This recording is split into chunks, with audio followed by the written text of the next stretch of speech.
अहमदाबाद विमान हादसे के 3 दिन बाद भी वो भयानक मंजर हर हिंदुस्तानी की आंखों के सामने है। यह हादसा कैसे हुआ, हादसे की क्या वजह रही, इन सवालों के जवाब अब तक नहीं मिल पाए हैं। पीड़ित परिवारों के साथ देश के करोड़ों लोग इन सवालों का जवाब जानना चाहते हैं। और प्लेन हादसे की असल वजह का पता लगाने के लिए कई जांच एजेंसियों को काम में लगाया गया, जिसमें National Investigation Agency, aircraft accident investigation bureau, directorate general of civil aviation, United Kingdom की air accident investigation branch, United States की national transportation safety board, federal aviation administration, Gujarat police और सीआईएसएफ की टीमें हादसे का पता लगाने में जुटी हैं। इसके अलावा एनएसजी, एनडीआरएफ, वायुसेना, एफएसएल, अग्निशमन बचाव दल की टीमें अहमदाबाद में दुर्घटनाग्रस्त विमान के मलबे का निरीक्षण कर रही हैं। बड़ी बात यह है कि विमान का ब्लैक बॉक्स बरामद हो गया। फॉरेंसिक की टीम ने कई सबूतों को इकट्ठा करने का कार्य किया है, कई सैंपल लिए हैं और इन सैंपल्स को लेकर लैब में जांच के लिए भेज दिया है। इससे काफी कुछ बातें स्पष्ट हो जाएंगी, काफी कुछ जानकारियां हासिल होंगी। हादसे के समय विमान कितनी ऊंचाई पर था, विमान की रफ्तार कितनी थी, विमान किस दिशा में उड़ान भर रहा था, अब ये सारी जानकारी जुटाने की तैयारी है। गुरुवार दोपहर को जब प्लेन क्रैश हुआ तो एक घटना का वीडियो एक छात्र के मोबाइल कैमरे में रिकॉर्ड हुआ। हादसे का वीडियो सामने आया तो कई लोगों के मन में ये सवाल उठने लगे कि जब प्लेन पलक झपकते क्रैश हुआ तो फिर इतनी जल्दी इस हादसे का वीडियो किसी ने फोन पर कैसे रिकॉर्ड कर दिया। और गुरुवार को जब से प्लेन क्रैश हुआ, हर कोई इस सवाल का जवाब जानना चाहता है। कुछ लोग इसे साजिश के एंगल से देख रहे थे, लेकिन अब वीडियो रिकॉर्ड करने वाले आर्यन ने खुद इन सभी सवालों का जवाब दिया है। आर्यन ने कहा कि वो गांव से अहमदाबाद पहली बार आया था, इतने पास से उड़ता हवाई जहाज देखा तो वो वीडियो बनाने लगा। आर्यन उत्साहित था, वो चाहता था कि वो इस वीडियो को गांव लौटकर अपने दोस्तों को दिखाएगा, लेकिन उसे नहीं पता था कि प्लेन गिर जाएगा और 241 यात्रियों की जान चली जाएगी। तो मेरे दोस्त को यह वीडियो बताऊंगा, इसलिए वीडियो उतारा था। प्लेन 24 सेकंड में क्रैश हो गया और मेरी बहन को बताया। हादसे के बाद से आर्यन काफी डरा हुआ है। उसका कहना है कि हादसा बहुत भयानक था और पूरा प्लेन आग का गोला बन गया था। विमान हादसे के बाद अब यात्रियों की सुरक्षा का बड़ा मुद्दा है, क्योंकि भारत दुनिया का तीसरा सबसे बड़ा एविएशन बाजार है। देश में हर रोज करीब 4 से 5 लाख लोग हवाई जहाज में यात्रा करते हैं। इसलिए हादसे के बाद सरकार ने बड़ा कदम उठाया है। और अहमदाबाद हादसे के बाद सरकार ने तय किया है कि हर एक उड़ान से पहले अब बोइंग 787 विमानों की अतिरिक्त जांच की जाएगी। 15 जून की रात 12 बजे से भारत से अब जो भी बोइंग प्लेन रवाना होंगे, उनके ईंधन पैरामीटर मॉनिटरिंग और संबंधित सिस्टम की जांच होगी। केबिन एयर कंप्रेसर की स्थिति और प्रणाली भी जांची जाएगी। Electronic engine control system test होगा। इंजन फ्यूल ड्रिवन एक्चुएटर की ऑपरेटिंग सिस्टम और ऑयल सिस्टम को चेक किया जाएगा। वहीं टेक ऑफ पैरामीटर की भी समीक्षा होगी। डीजीसीए यानी नागरिक उड्डयन महानिदेशालय ने कहा है, ये फैसला भविष्य में ऐसी किसी भी घटना को टालने के मकसद से लिया गया है और एयरलाइंस को जरूरी मेंटेनेंस कार्य तत्काल प्रभाव से शुरू करने होंगे। वहीं इस हादसे पर अब नागरिक उड्डयन मंत्रालय का बयान भी सामने आ गया है। नागरिक उड्डयन मंत्री राम मोहन नायडू ने विमान हादसे के बारे में विस्तार से जानकारी दी है। और नागरिक उड्डयन मंत्रालय ने बताया कि अहमदाबाद हवाई अड्डे से 2 किलोमीटर दूर जब विमान था तभी यह हादसा हो गया। विमान 650 फीट की ऊंचाई पर उड़ रहा था, तभी विमान में खराबी आई और विमान मेडिकल कॉलेज के हॉस्टल की बिल्डिंग से टकरा गया। केंद्रीय नागरिक उड्डयन मंत्री राम मोहन नायडू ने कहा कि हम हादसे की जांच कर रहे हैं, इसके लिए एक कमेटी का गठन किया गया है। We are going to form another high-level committee before, and immediately we have constituted the committee also yesterday. We wanted to have experts in the committee from various sectors and not less than any joint secretary level. We have put a time limit of 3 months, and most of the issues that you feel there need to be answers, the committee is also going to strongly pursue these things and will come up with their report. हादसे की जांच जारी है तो इसी बीच अपनों की तलाश भी हो रही है। पीड़ित परिवार डीएनए सैंपल देने के लिए बीजे मेडिकल कॉलेज पहुंच रहे हैं। वहीं गुजरात के पूर्व सीएम विजय रूपाणी की निधन से गुजरात में शोक है। गुजरात के कई शहरों में स्कूल, कॉलेज और बाजार बंद रहे। अहमदाबाद विमान हादसे में जिंदा बचे विश्वास कुमार रमेश के परिवार भारत पहुंच गए हैं। अस्पताल पहुंचकर परिवार के लोगों ने विश्वास से मुलाकात की। तो देखिए तस्वीर आपको दिखा रहे हैं, एकमात्र विश्वास कुमार है जो कि बच गए। 11A सीट थी और उनका कहना यह था कि कैसे उनकी जान बच गई वो खुद उनके विश्वास के बाहर की चीज़ है। लेकिन ये जो खुशकिस्मत परिवार है ये भारत पहुंच गया है और इन लोगों ने विश्वास कुमार से मुलाकात की। तो जिस तरीके से बड़ा विमान हादसा हुआ उसमें चमत्कार जो हुआ वो विश्वास कुमार के साथ हुआ। उनका कहना था कि जो विंडो सीट थी वो दरवाजा टूटा और वक्त रहते वो बाहर निकल गए थे। अहमदाबाद प्लेन हादसे ने सैकड़ों जिंदगियों को ले लिया, लेकिन सबसे ज्यादा दर्द उन परिवारों को है जो अपनों की पहचान का इंतजार कर रहे हैं। सरकार हर संभव प्रयास कर रही है कि परिजनों को जल्द से जल्द अपने लोगों की डेड बॉडी सौंप दी जाए, लेकिन शवों की पहचान करने में भारी मुश्किल आ रही है, क्योंकि पूरी तरह जले शवों की पहचान करने के लिए डीएनए सैंपल एकमात्र उम्मीद है। लेकिन शव इतनी बुरी तरह जल चुके हैं कि इस प्रक्रिया में भी देरी लग रही है। अहमदाबाद के अनिल पटेल पिछले 2 दिनों से उम्मीद में हैं कि प्रशासन उन्हें उनके बेटे और बहू का शव सौंपेगा, लेकिन अभी तक पार्थिव शरीर न मिलने से वो बेहद दुखी है। एक भी बचा नहीं है। मैं भी समझ सकता हूँ, पर दर्द होता है। जिसका गया है उसको मालूम पड़ेगा ना। अनिल पटेल के आंसू नहीं थम रहे। उन्होंने बताया कि 2 साल बाद उनका बेटा लंदन से बिना बताए सरप्राइज देने आया था, लेकिन कौन जानता था कि वो सरप्राइज आखिरी मुलाकात बन जाएगी। तो दर्द की कई कहानियां निकलकर सामने आ रही हैं। कुछ ऐसा ही दर्द और पीड़ा अयूब खान को भी है। अयूब खान ने प्लेन हादसे में अपने भांजे, उनकी पत्नी और 2 बच्चों को खोया है। अयूब 2 दिनों से अपनों के शव लेने के लिए भटक रहे हैं, लेकिन अयूब को उनके भांजे, उनकी पत्नी और 2 बच्चों के शव अभी तक नहीं मिले हैं। और यह हालात तब है जब अयूब खान ने घटना वाले दिन ही रात में डीएनए टेस्ट के सैंपल दे दिए थे, लेकिन अयूब को उनके अपनों का शव अब तक नहीं मिल पाया है। सर 72 घंटे की जरूरत ही नहीं, 48 घंटे में भी रिपोर्ट आती है, लेकिन वो रिपोर्ट अभी तक आई नहीं है। और रिपोर्ट का इनका ऐसा कहना है कि गांधीनगर जाना पड़ेगा, गांधीनगर रिपोर्ट आती है, गांधीनगर से रिपोर्ट हमारे पास आती है, इसके बाद ही हम आपको बता सकते हैं कि इसमें क्या हुआ है बोल के। अयूब खान का कहना है कि उन्हें और 72 घंटे इंतजार करने के लिए बोला जा रहा है। शव लेने के लिए और कितना इंतजार करना पड़ेगा कुछ पता नहीं। अब बात हिमाचल प्रदेश की करते हैं। हिमाचल प्रदेश के चंबा से एक डरावना वीडियो आया जहां सड़क पर पहाड़ का एक बड़ा टुकड़ा गिर गया। राहत की बात यह रही कि उस वक्त उस जगह कोई नहीं था, नहीं तो हादसे में कई जाने जा सकती थी। सड़क के एक तरफ लोग खड़े हैं और दूसरी तरफ कारें। तभी पहला पत्थर गिरा, फिर दूसरा, तीसरा, चौथा और 5वां पत्थर गिरा और देखते ही देखते पूरा का पूरा पहाड़ ही भरभरा कर जमीन पर आ गया। पहाड़ गिरकर सीधे खाई में चला गया। पूरे इलाके में धूल का गुबार फैल गया। इस लैंडस्लाइड से कुंडी सुनारा सड़क बंद हो गई। रोंगटे खड़े कर देने वाला ये वीडियो इस मौसम में पहाड़ में सावधान और सतर्क रहने की गवाही दे रहा है। वहीं गुवाहाटी में बारिश से जनजीवन अस्त व्यस्त हो गया। शहर की तमाम गलियां और घर पानी में डूब गए। लोगों को एक जगह से दूसरी जगह जाने में परेशानी का सामना करना पड़ रहा है। हालात इस कदर खराब हैं, इसका अंदाजा इस तस्वीर से लगा सकते हैं। ऐसा लगता है कि सड़क नहीं कोई तालाब हो जिसमें चलकर नहीं तैर कर जाना है। न सिर्फ सड़क बल्कि तमाम घर भी पानी की चपेट में हैं। बाढ़ जैसे हालात हैं, लोग कैद हो गए हैं। जो बाहर निकल रहे हैं वो अपनी जान हथेली पर लेकर चल रहे हैं, क्योंकि कहीं कोई गड्ढा या सीवर खुला हुआ मिल गया तो जान पर बनते देर नहीं लगेगी। लेकिन रोजमर्रा की जरूरत लोगों को रिस्क लेने पर मजबूर कर रही है। वहीं सवाल नगर निगम पर है, जिसने वक्त रहते नाली और नालों की सफाई नहीं की, क्योंकि अगर की होती तो यह तस्वीर देखने को नहीं मिलती। मध्य प्रदेश के मुरैना में आधे घंटे की बारिश ने नगर निगम के दावे की पोल खोल दी, क्योंकि थोड़ी सी बारिश से पूरा राष्ट्रीय राजमार्ग पानी से भर गया। हालात ऐसे हो गए हैं कि लोगों को जान जोखिम में डालकर सड़क पार करने जाना पड़ा। तस्वीरों में देख सकते हैं कि कई फीट पानी भरा हुआ है। सड़क के अगल बगल गड्ढे हैं, जिससे गुजरने वाले लोगों को परेशानी का सामना करना पड़ा। लेकिन हैरानी की बात यह है कि इस समस्या को सुनने वाला कोई नहीं है। मजबूरी में लोगों को जान जोखिम में डालकर इसी रास्ते से गुजरना पड़ रहा है, लेकिन इसके बाद भी सिस्टम की नींद नहीं खुली। सोचिए, हाल आधे घंटे की बारिश के बाद है। जब बारिश का फुल सीजन शुरू हो जाएगा तो क्या होगा। महाराष्ट्र के पुणे जिले में बारिश ने जमकर कहर बरपाया, जहां की पिपरी चिचवाड़ इलाके में जलभराव से लोगों को भारी परेशानी का सामना करना पड़ा। जगह जगह गाड़ियां पानी में डूबी नजर आ रही। ये पिपरी चिचवाड़ की सड़कों का हाल है। जहां देखो वहां गाड़ियां डूबी हैं। तस्वीरों को देखिए, सड़क कहां है नहीं पता, सब कुछ पानी में डूब गया। पानी के बीच से कारें भगवान भरोसे ही निकलती दिखी। पिपरी चिचवाड़ के नाले में भी 5 गाड़ियां बह गईं। गनीमत रही कि कोई हताहत नहीं हुआ। फायर ब्रिगेड की टीमों को कारों को बाहर निकालने में कड़ी मशक्कत का सामना करना पड़ा। शहर की सड़कों पर लंबे जाम से लोगों को भारी परेशानी हुई।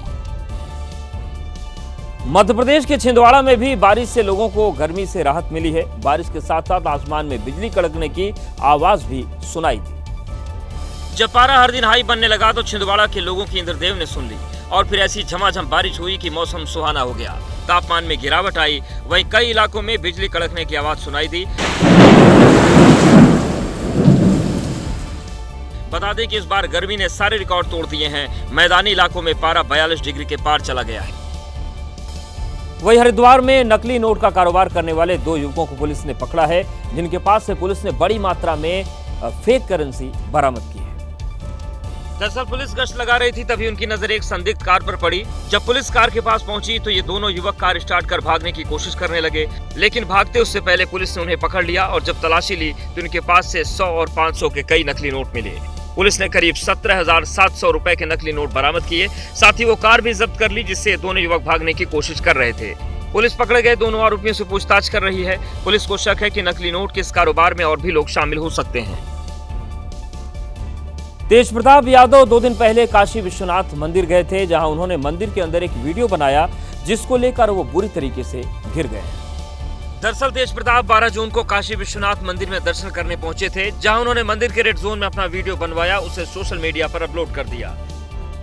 तस्वीर में आप देख सकते हैं कि तेज प्रताप यादव के गले में भगवा रंग की चुन्नी है और चेहरे पर मुस्कान। भक्ति में लीन तेज प्रताप यादव का ये वीडियो सोशल मीडिया पर वायरल हुआ। अब मंदिर प्रशासन ने संज्ञान में लिया और जांच के आदेश दिए।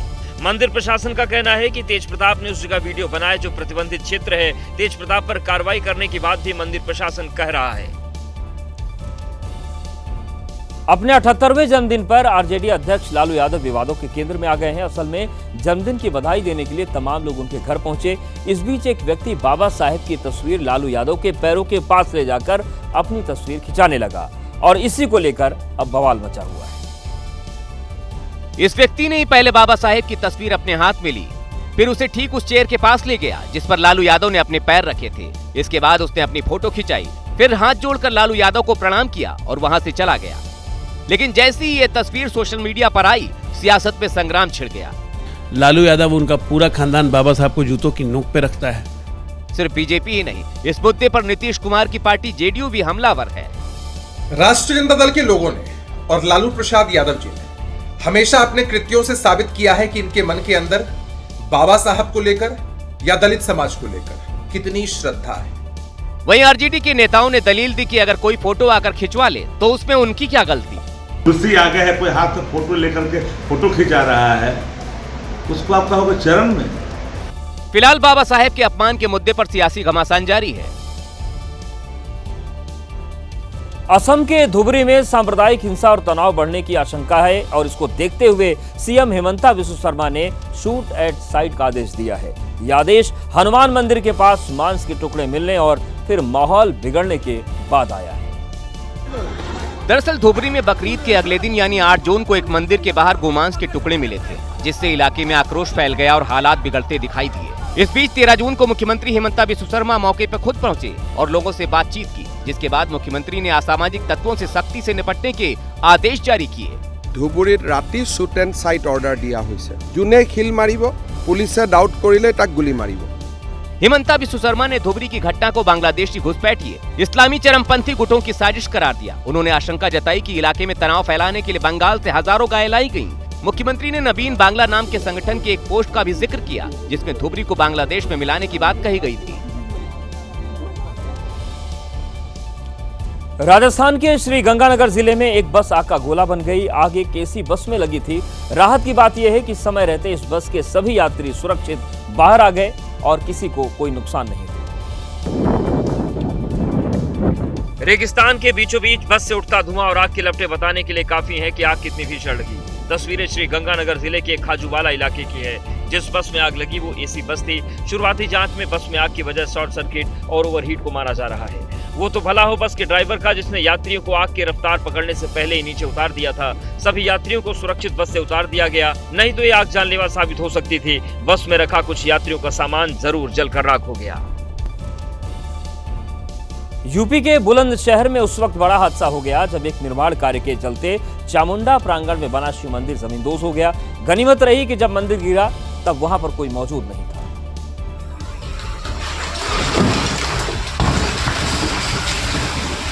मंदिर गिरने का वीडियो सामने आया है जिसमें शिव मंदिर एक झटके में ढह जाता है और चारों तरफ धूल का गुबार छा जाता है और मंदिर का मलबा पास के टायर वाली दुकान पर आकर गिरता है। मंदिर गिरने के पीछे निर्माण कार्य को जिम्मेदार बताया जा रहा है क्योंकि मंदिर के पीछे एक प्लॉट में निर्माण का कार्य चल रहा था, लेकिन इतनी ज्यादा खुदाई कर दी गई कि मंदिर की नींव खोखली हो गई, जिसकी वजह से मंदिर गिर गया। स्थानीय लोगों में रोष का माहौल है। उत्तराखंड के मसूरी में उस वक्त हड़कंप मच गया जब केम्प्टी फॉल में मस्ती कर रहे लोगों के बीच एक सांप आ गया। राहत के बीच बात यह रही कि इस अफरा तफरी में किसी को कोई नुकसान नहीं हुआ। गर्मी की छुट्टियां हैं, हिल स्टेशन में लोगों की भारी भीड़ है। शनिवार की दोपहर मसूरी का मशहूर केम्प्टी फॉल भी पर्यटकों से भरा पड़ा था। उसी दौरान अचानक एक सांप आ गया, वो पानी में तैरने लगा।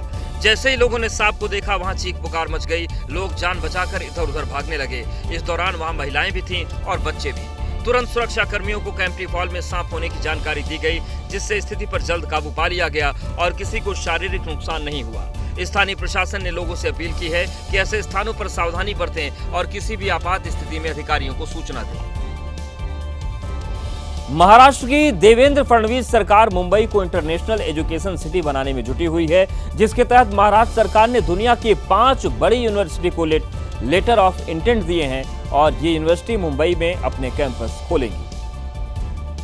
महाराष्ट्र सरकार के कदम एजुकेशन क्रांति में किसी मील के पत्थर से कम नहीं है। मुख्यमंत्री फडणवीस ने Mumbai rising creating and international education city project के तहत दुनिया की 5 यूनिवर्सिटी का कैंपस खोलने से जुड़ा लेटर ऑफ इंटेंट दिया।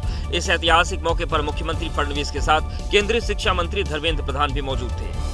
जिन यूनिवर्सिटी को लेकर लेटर ऑफ इंटेंट मिला है उनमें university of Aberdeen Scotland, university of York England, the university of Western Australia, Illinois Institute of Technology Chicago, Istituto Europeo di Design Milan शामिल है। इस मौके पर सीएम देवेंद्र फडणवीस ने प्रधानमंत्री नरेंद्र मोदी को धन्यवाद देते हुए कहा कि आज उठाया गया ये कदम भारत की नई शिक्षा नीति के लिए गेम चेंजर साबित होगा। इसमें मुंबई न सिर्फ एजुकेशन का नया हब बनेगा, बल्कि छात्रों को बेहतरीन शिक्षा पाने के लिए विदेश नहीं जाना पड़ेगा। छत्तीसगढ़ के रायगढ़ में मरीन ड्राइव बनाने के लिए प्रशासन ने कई घर तोड़ डाले। लोगों ने बताया कि नगर निगम ने शुक्रवार को 295 लोगों को नोटिस जारी किया था और शनिवार सुबह होते ही एक्शन शुरू कर दिया गया। लोगों का आरोप है कि सुबह पुलिस और निगम के अधिकारी मौके पर पहुंच गए और घरों को खाली कराने लगे और कुछ ही देर बाद कई घर तोड़ दिए गए।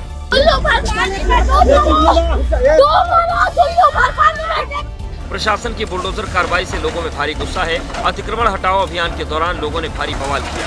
वहीं इसके बाद कलेक्टर बंगले का घेराव करके भी लोगों ने प्रदर्शन किया है और बुलडोजर कार्रवाई का विरोध जताया है।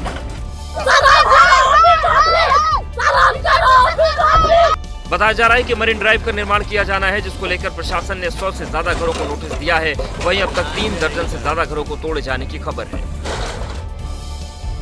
मध्य प्रदेश के सिवनी से एक रोमांचक तस्वीर आई जब पेंच टाइगर रिजर्व में बाघ और तेंदुए आमने सामने आ गए।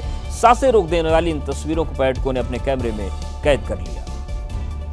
आपके सामने रोंगटे खड़े कर देने वाला वीडियो है। एक तेंदुआ एक पेड़ पर चढ़ा है, वो कभी इधर देखता है कभी उधर। अचानक उसने लंबी छलांग लगा दी और फिर लगाई तेज दौड़। आगे आगे तेंदुआ और पीछे पीछे बाघ। बाघ किसी तरह तेंदुए तक पहुंचना चाहता है। बाघ तेंदुए तक पहुंच ही गया था, तभी खुद को मुश्किल में फंसा देख तेंदुआ फिर से एक पेड़ पर चढ़ गया। पलक झपकते ही तेंदुआ ऊंचे पेड़ की टहनियों तक पहुंच गया। बाघ भी देखा देखी पेड़ पर चढ़ने लगा, लेकिन थोड़ा सा चढ़ने के बाद ही बाघ समझ गया कि वो तेंदुए तक नहीं पहुंच पाएगा और उसने वहीं से अपने कदम वापस खींच लिए। पर्यटकों की भीड़ के सामने तेंदुए और बाघ की इस जंग को देखकर हर कोई रोमांचित हो रहा। पहलगाम आतंकी हमले के बाद देश के तमाम पर्यटन और धार्मिक स्थलों पर सुरक्षा के कड़े इंतजाम हैं। अगर कोई नापाक साजिश हुई तो सेना के जवान मुंहतोड़ जवाब देने के लिए तैयार हैं, जिसकी एक तस्वीर ओडिशा के पुरी से सामने आई है। ब्लैक कैट कमांडो घेरा बनाकर एक बिल्डिंग की तरफ बढ़ रहे हैं। एक आतंकी सड़क पर गिरा हुआ है, जिसे कमांडो चारों तरफ से घेर लेते हैं और जिंदा पकड़कर अपने साथ ले जाते हैं। अगर आपको लग रहा है कि ये कोई आतंकी मुठभेड़ थी तो बता दें कि एक मॉक ड्रिल थी, जिसका आयोजन पुरी में किया गया। इस मॉक ड्रिल में दिखाया गया कि आतंकवादी मंदिर के पास एक इमारत के अंदर कई लोग को बंधक बना लेते हैं, लेकिन सुरक्षा बल आकर आतंकियों की नापाक साजिश को नाकाम कर देते हैं। इस मॉक ड्रिल में 11 एजेंसियों ने हिस्सा लिया। बता दें कि ये मॉक ड्रिल भगवान जगन्नाथ की सालाना रथ यात्रा को ध्यान में रखते हुए की गई, जो 27 जून को निकलेगी, जिसमें लाखों श्रद्धालुओं के देश विदेश से पुरी पहुंचने की उम्मीद है। और अब बात करते हैं इंदौर के कारोबारी राजा रघुवंशी की हत्या मामले की। इस मामले में गठित एसआईटी ने जांच तेज कर दी है। हालांकि इस मामले में राजा रघुवंशी की पत्नी सोनम रघुवंशी 17 दिनों तक पुलिस को चकमा देती रही, लेकिन अब वो जब सलाखों के पीछे है तो शिलांग पुलिस की रिमांड में उसकी साजिश की परतें एक एक कर उधड़ रही हैं और इसी कड़ी में पांचों आरोपियों से 36 घंटे से ज्यादा की पूछताछ की गई ताकि इस मामले में सही जानकारी जुटाई जा सके, जिसके लिए एसआईटी ने 3 टीमें बनाई, जिसमें सभी पहलुओं को ध्यान में रखकर आरोपियों से पूछताछ की गई। एसआईटी में शामिल अधिकारियों ने सभी आरोपियों को अलग अलग बैठाकर पूछताछ की। जांच में उन सबूतों और डेटा को भी आधार बनाया गया जो मध्य प्रदेश से जब्त किए गए थे। पूछताछ के दौरान मुख्य आरोपी सोनम से कई सवाल किए गए। सोनम रघुवंशी से उसकी शादी और शादी से पहले के संबंधों को लेकर गहनता से सवाल जवाब किए गए। वारदात के दिन पहने गए कपड़े और बुर्के को लेकर सवाल पूछे गए। साथ ही सोनम और दूसरे आरोपियों के बैंक खातों में पैसों के लेन देन को लेकर भी पूछताछ की गई। लेकिन खबर है कि इस दौरान सोनम और राज के बयानों में काफी विरोधाभास नजर आया। एसआईटी की पूछताछ के दौरान दोनों आरोपियों ने एक ही सवाल का अलग अलग जवाब दिया। इस बीच राजा रघुवंशी हत्या मामले में हर रोज नई नई जानकारियां सामने आ रही हैं। आरोपी इतने शातिर निकले कि वो हत्याकांड को अंजाम देने के बाद बेखौफ घूमते रहे और पुलिस की कार्रवाई पर नजर बनाए रखे। बताया गया कि जिस सोनम की पूरे देश में चर्चा होती रही वो 14 दिनों तक इंदौर के ही एक कमरे में रही और टीवी के जरिए पुलिस और परिवार की गतिविधियों पर नजर रखती रही। यानी इससे साफ है कि सोनम ने हत्या की साजिश काफी पहले रच ली थी और इस साजिश के तहत फ्लैट बुकिंग, किराया भुगतान और एग्रीमेंट जैसी सभी तैयारियां कर ली गई थी। जानकारी के मुताबिक राजा रघुवंशी की डेड बॉडी और स्कूटर को ठिकाने लगाने के बाद सोनम शिलांग से रवाना हो गई और 26 मई से 8 जून तक इंदौर में किराए के फ्लैट पर रुकी थी। विशाल सिंह चौहान 30 मई को रात को शाम को रेंट पे लेने के लिए फ्लैट मेरे से मिलने आया था। उनका ये कहना था कि मेरे जो करंट जगह पे जहाँ मैं रह रहा हूँ वहाँ पे मेरे मकान मालिक से कहा सुनी हो गई। जांच में सामने आया कि आरोपी विशाल चौहान ने घटना से पहले ही हीराबाग क्षेत्र की एक बिल्डिंग में अपने नाम से फ्लैट किराए पर लिया था, जिसका किराया 17,000 रुपए प्रति महीने था। फ्लैट बुक करते समय विशाल ने 3 महीने का एडवांस किराया भी दिया था। विशाल ने फ्लैट में अपने भाई और बहन के रुकने की बात कही थी। इस बार जो भी होगा उस पर पूरी इन्वेस्टिगेशन जो की जा रही है वो शिलांग पुलिस के द्वारा की जा रही है। वो डेफिनेटली शिलांग पुलिस इस पर पूरी कार्रवाई करेगी। यानी पुलिस को चकमा देने के लिए पूरी योजना पहले से ही बना ली गई थी और हर कदम सोच समझ कर उठाया जा रहा था, लेकिन वो फेल हो गया। राजा रघुवंशी हत्याकांड की जांच के दौरान एक और बड़ा खुलासा हुआ है। राजा हत्याकांड का एक चश्मदीद सामने आया। ये चश्मदीद वही गाइड है जिसने राजा, सोनम और बाकी आरोपियों को एक साथ देखा था। गाइड ने बताया कि कैसे और कब सोनम और राजा से उसकी मुलाकात हुई थी। और सोहरा में लोकल गाइड के रूप में काम करने वाले अल्बर्ट ने जो खुलासे किए हैं वो चौंकाने वाले थे। अल्बर्ट ने बताया कि सोनम राजा को 22 मई को पहली बार देखा था। 22 मई को शाम करीब 4:30 बजे मुलाकात हुई थी। मैंने राजा से पूछा कि क्या गाइड की जरूरत है। राजा ने सोनम से बात करने को कहा। सोनम ने गाइड लेने से इनकार कर दिया। अगले दिन मैंने देखा कि राजा के साथ आगे 3 लोग चल रहे थे, जबकि सोनम पीछे चल रही थी। I met him Raja with 3 people, not more, a little bit, only 20-30 step behind. Yeah, he came slow. फिलहाल सभी आरोपी कस्टडी में हैं और एसआईटी उनसे पूछताछ कर रही है। बड़ी खबर ग्रेटर नोएडा से आ रही है, जहां पर केमिकल फैक्ट्री में भीषण आग लगी है और जो जानकारी मिल रही है फैक्ट्री में लाखों रुपए का सामान जलकर अब तक राख हो चुका है। आग पर काबू पाने में फायर ब्रिगेड की जो टीम है वो जुटी हुई है, लेकिन आप तस्वीर देखिए, ये वीडियो देखिए कितना भयावह है। भीषण आग लगी हुई है। तो बड़ी खबर ग्रेटर नोएडा से है, जहां पर केमिकल फैक्ट्री में भीषण आग लगी है। लाखों रुपए का सामान जलकर राख हुआ है और आप देखिए धुएं का कितना गुबार आसमान में उठ रहा है और ये वीडियो बताता है कि आग कितनी भयंकर लगी हुई है। अभी जो जानकारी मिल रही है कि फायर ब्रिगेड की जो टीमें हैं वो इस पर काबू पाने की कोशिशें कर रही है और धमाके की भी आवाज बीच बीच में आ रही है। तो ये जो वीडियो है ये ग्रेटर नोएडा की केमिकल फैक्ट्री का है।